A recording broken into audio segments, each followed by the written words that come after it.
Hello mga mare! Welcome back sa aking YouTube channel.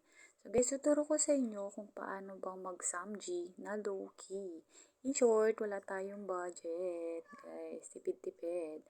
Yan guys, meron akong 2 pirasong langgunisa, isang hotdog at saka 5 pirasong squid ball. So hinati-hati ko lang siya ng bite size lang. And then, pinirito ko siya. Tapos, magluluto rin ako dyan ng pansit canton since wala nga tayong Korean noodles at bawal din kami sa maanghang. So, try nyo guys. Masarap din naman tong Payless pansit canton. So, guys, lutuin lang natin dahil napakahirap niyan.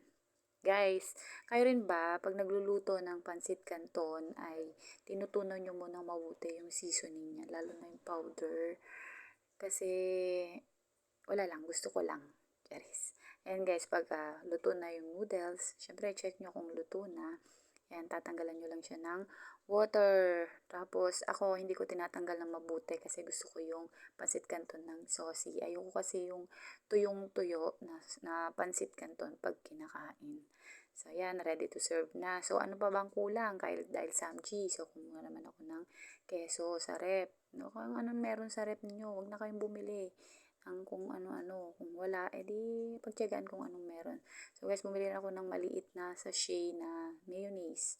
Tapos, meron nga pala kami ditong Jolly Spaghetti. Spaghetti ba yan? Jollibee? Wait, akala ko ba Samji? Tara! Sorry guys, ano pala yan? Lettuce. Siyempre Samji, so meron ding lettuce. Ayan guys. So, ano pang inaantay natin? Kain na tayo. O, diba? Nakapag-samji ka na sa murang halaga.